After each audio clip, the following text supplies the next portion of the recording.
Do you feel safer now? Or do old wounds still echo sometimes? I am going to start with the part everyone always asks me about because it explains everything in one clean line. My cousin leaned in, loud enough for the whole table to catch it, and said that he was basically our bank. And I kept my face steady and my mouth easy because I've learned that the first person to lose their cool loses the room. Yet while the laughter moved around like it always does when people think cruelty is just a joke, the only thing moving in me was a very simple decision. That the role I had been playing for years ended that night, and it would end on my terms. For as long as I can remember being the one with a steady job and a predictable paycheck and a calendar that never had to be rearranged for anyone else's crumble, I picked up the check at holiday dinners. I did it first because it felt generous and easier than watching the awkward shuffle over who should contribute what, then because my dad would squeeze my hand and murmur that I saved the night. Then, because my mother would give me that grateful nod that pretends to be respect, and then, slowly and with more confidence each year, because everyone simply sat back and let it happen while they ordered the extra appetizer, the better wine, and the dessert flight that always made me cringe because no one even finished it. Yet I still signed for it as if gratitude and closeness were somewhere in the total waiting to be discovered if I just kept paying. What my cousin said hit a nerve I barely admitted to myself, because the he in his sentence was not a person in my life at all. It was the story he has always told about me, that someone must be bankrolling me, an ex, a boss, some faceless man. Because he cannot imagine a woman earning enough to be generous without a pipeline attached to a man's wallet, and when his girlfriend snorted and rolled her eyes with that tired little look people give when they believe the joke is on you, I decided. They could keep their small story about me if it helped them sleep, but they were never going to eat on it again.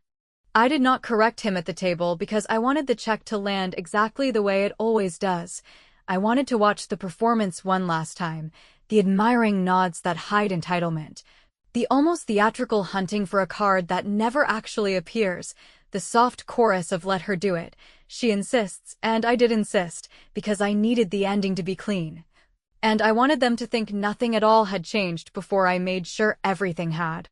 Back at home, I opened the folder where I keep my receipts because the truth matters to me even when it does not matter to them, and the numbers were not just big, they were a picture of how small I had been willing to make myself in the name of harmony. I scrolled through statement after statement while the taste of the evening was still in my mouth, and I told myself something I had never said in plain words, which is that I had been paying for the illusion of being valued, and the invoice never once included respect. I lay awake while the group chat filled with memes about the night and warm thank yous that managed to avoid saying thank you to the person who made it possible, and the longer I watched the little bubbles pop up and fade, the clearer my plan became. I was not going to fight or shame or make a speech, because that would feed the same theater that had kept me stuck, and instead I was going to change the rules so quietly that the silence after would be the loudest thing they had heard from me in years. So I made a reservation for the next holiday at the place they all love because the bread is warm and the staff remembers birthdays, and I asked the manager to add a simple note to the booking that said separate checks only, no group tab, no card on file. I also called the other two restaurants we usually rotate and told them to remove my card from their systems, and I sent an email to confirm because I did not want any room for confusion when the moment arrived. In the morning, when everyone was back to pretending we are a loving family that just happens to be messy, I dropped one short message into the chat that said I grabbed the holiday reservation for us, separate checks this time, so no one feels weird.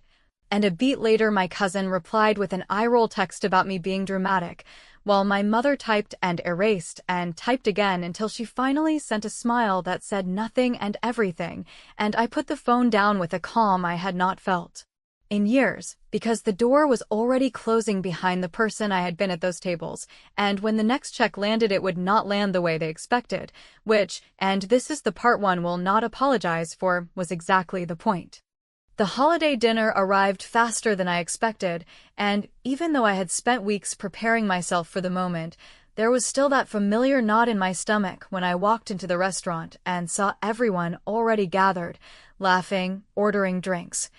and spreading menus across the table as if none of them had ever looked at the prices before, Because why would they when for years those numbers had been invisible to them, absorbed into my card and filed away in silence? It struck me that I had raised them, unintentionally, on the comfort of never having to think about what generosity actually costs, and tonight was going to be the night that illusion finally cracked.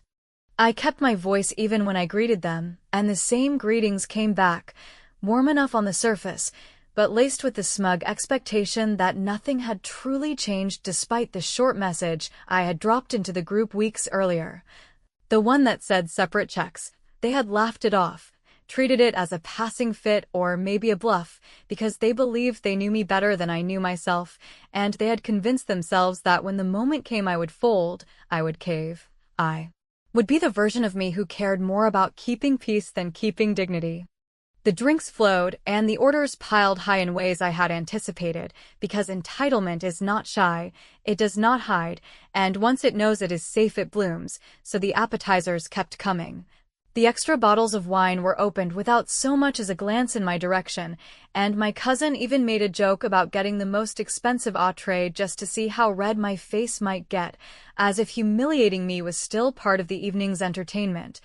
And I smiled through it all, because I was not about to tip my hand until the timing was right. For a moment, I caught my mother's eyes across the table, and I wondered if she sensed it, if she knew that this time something in me had hardened. Her look was not cruel, not mocking, but it was tired. The look of someone who has grown used to a dynamic she never questioned, perhaps even relied on, and the flicker of unease in her gaze told me she suspected the balance was shifting in ways she could not control. When the plates were cleared and the laughter softened, the moment I had rehearsed 1,000 times in my head arrived. The server walked over with the checkbook in hand, glancing automatically at me because habit dies harder than anything else. And I felt the entire table's attention lean my way as if on cue, because this was the scene they had all watched for years, the finale they had come to expect as much as dessert, and for a beat I almost felt the urge to repeat the role, to let the cycle continue just to avoid the awkward silence that I knew would follow. But then the cousin who had mocked me leaned back in his chair with that smirk I could never forget, and I knew hesitation was not an option. I stood up slowly, slid the check across the table without opening it, and said words that had been burning holes in my chest since the last dinner. Enjoy paying for yourselves. The silence that followed was like a curtain drop, heavy, suffocating. And then came the pale faces, the frantic reaching for wallets, the whispers that turned into half-formed protests, the cousin stammering that I was being dramatic, the uncle muttering that I had lost my mind, and my brother leaning forward with a confused laugh as if maybe it was all a joke, only it wasn't, and I kept standing there calm and steady, watching them stumble through a moment they had never imagined would arrive. The server's eyes flickered between us, uncertain, and I gave her the smallest nod, signaling that this was no mistake, no oversight, no miscommunication. She relaxed and walked away, leaving them to the chaos of their own mess. And for the first time in years, I felt no weight in my chest, no guilt pressing down, only the sharp clarity of knowing I had stepped outside the cage they had built for me with their assumptions. As I reached for my coat, my cousin hissed under his breath that I would regret this, and the words landed not as a threat but as confirmation, because it proved I had finally broken something he depended on. And if there is one thing people hate more than paying money, it is losing the comfort of a free ride disguised as family tradition. I walked out without looking back, the sound of their scrambling voices following me only until the door shut behind me. And in that quiet I smiled to myself. Because I knew the next gathering would not just be tense, it would be war, and I was finally ready for it. In the days after I left them with their own bill, the group chat behaved the way it always behaves when people are more invested in the appearance of harmony than in the reality of accountability. Which is to say that there were jokes about tradition and teasing little nudges about how I must have been in a mood, along with a half-dozen private messages that tried to cast me as the one who had broken something sacred when in truth, all I had done was refuse to fund their comfort, and while I ignored most of it, I did not miss the way my mother called late, speaking softly but with that edge that tells you the softness is a tactic, saying that family is about grace, and that sometimes we cover for each other without making a point of it. which was her way of telling me to go back to the role that kept everyone fed and no one grateful.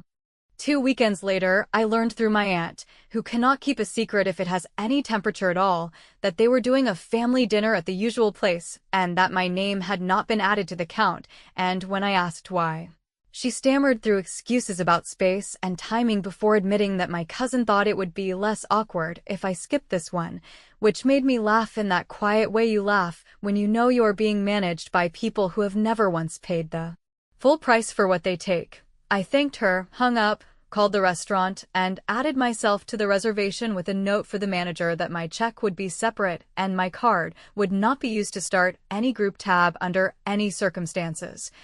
And then I ordered my own entree in advance so that no one could claim I had eaten from the communal plates I had no interest in subsidizing. When I walked in and saw all of them pretending to be surprised, I kept my voice steady and simple, because the theatrics belong to people who live on other people's certainty, and I have retired from that caste. My cousin, who always reaches for humor when he feels control slipping, mumbled something about the bank arriving to audit the books, and I let it slide because I have learned that the fastest way to drain power from a bully is to treat the line as unworthy of response. While I flagged the server and reminded her of the note on the reservation, thanked her for confirming it without fuss, and watched the faint relief cross her face, because anyone who has waited tables understands the difference between a clear plan and a late-night mess. The ordering began the way it always begins, with people asking about specials they have never once paid for and choosing extras like they are souvenirs. But this time I did not scan the table to calculate the impact or make sure everyone felt comfortable. And when my brother leaned in to suggest we do it like we always do, because it is easier, I told him that easier for the group had been harder for me for years, and that tonight we were going to practice a kind of loyalty that did not require tribute. He looked wounded, not because he disagreed, but because he hates visible conflict, and I almost softened until my mother cleared her throat and asked if we could please not make a scene, which is her favorite way to redefine any challenge to the status quo as a spectacle. The food arrived without the old choreography of who eats what from which plate, because I kept my meal to myself and passed nothing, and when the check moment came there was confusion only for an instant before the server, who is better at boundaries than most families,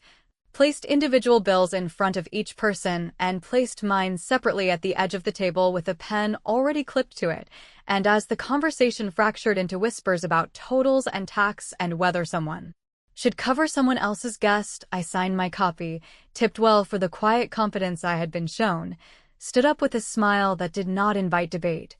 and wished everyone a good night because I had plans that did not involve refereeing a bill I had not created.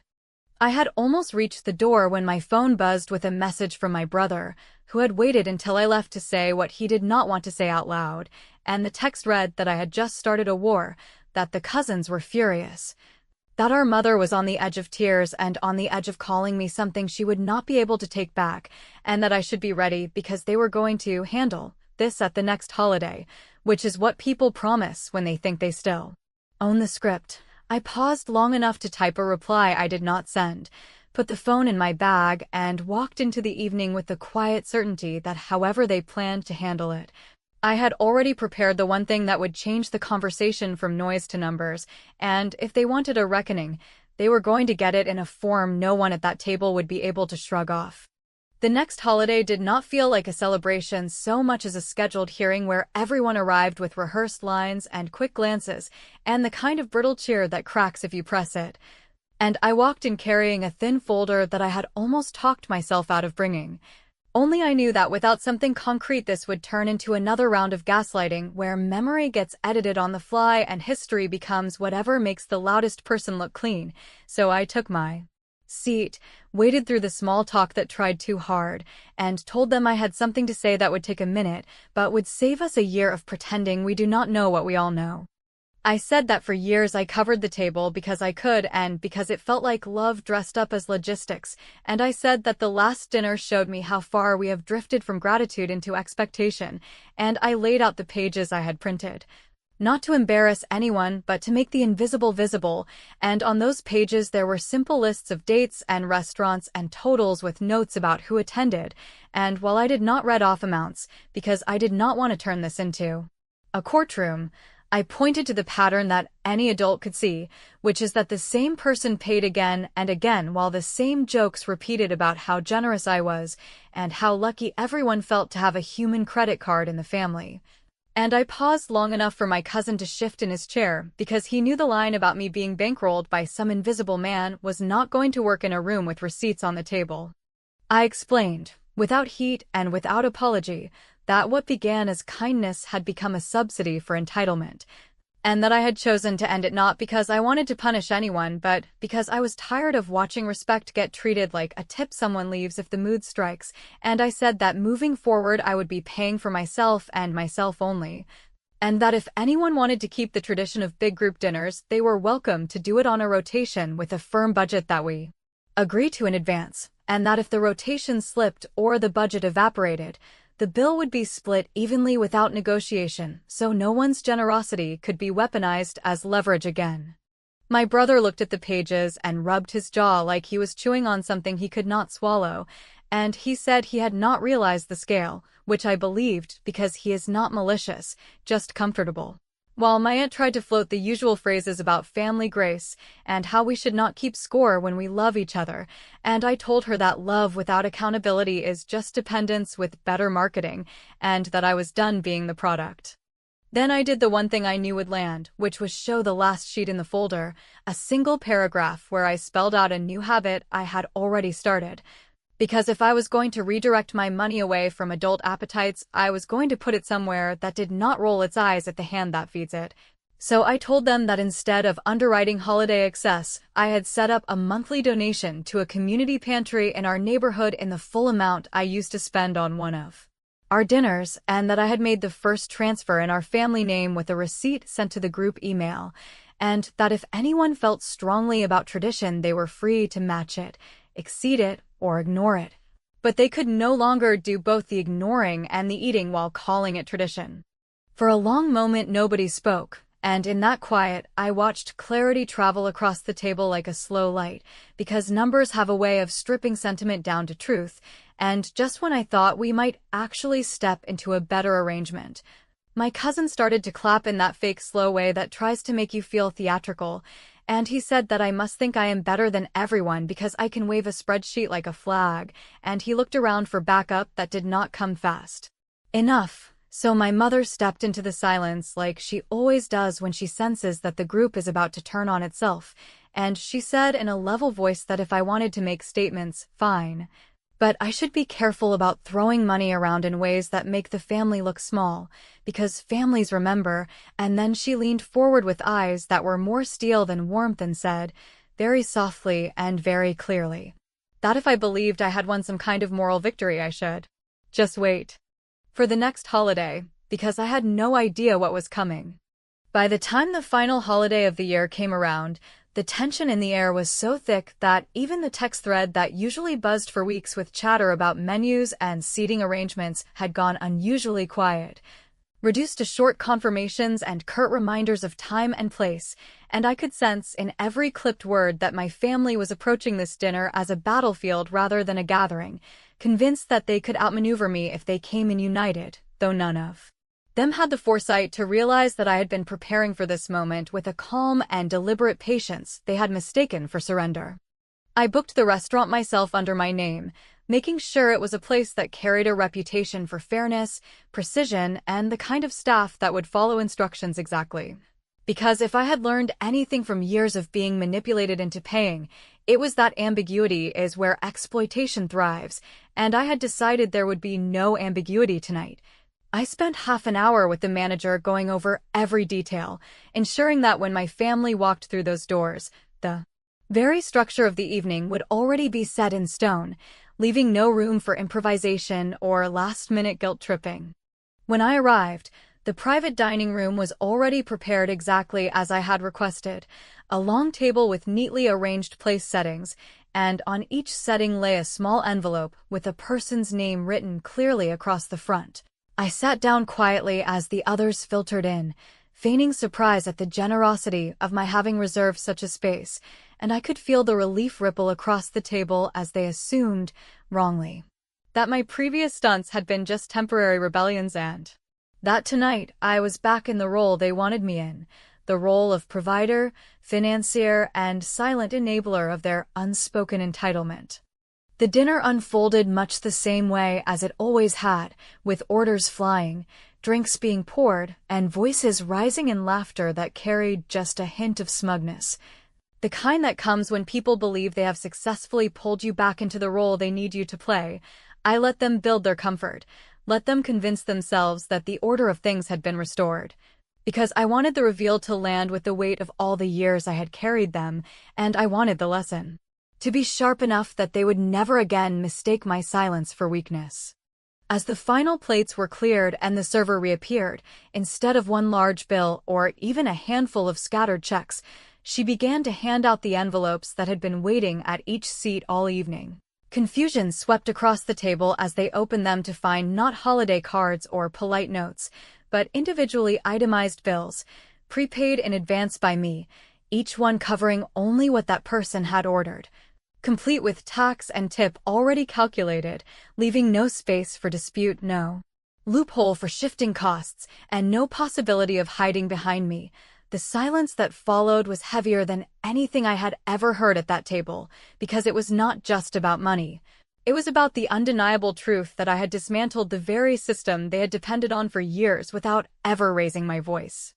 I let the moment stretch, then spoke clearly so there was no chance of misunderstanding. For every holiday, I said, I covered the excess and the indulgence, and I allowed you all to believe it was love when really it was habit. But tonight, I wanted you to taste exactly what I tasted every single time, which was the reality of paying only for what you consumed, no more and no less, and I told them that this was not punishment but balance,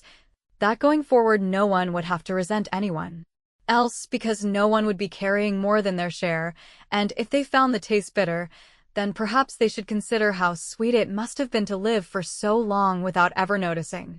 The cousin who had once sneered that I was basically a bank looked at me with an expression that mixed anger, disbelief, and the faintest trace of respect he could not quite choke down, and though he tried to mutter something about me making a scene,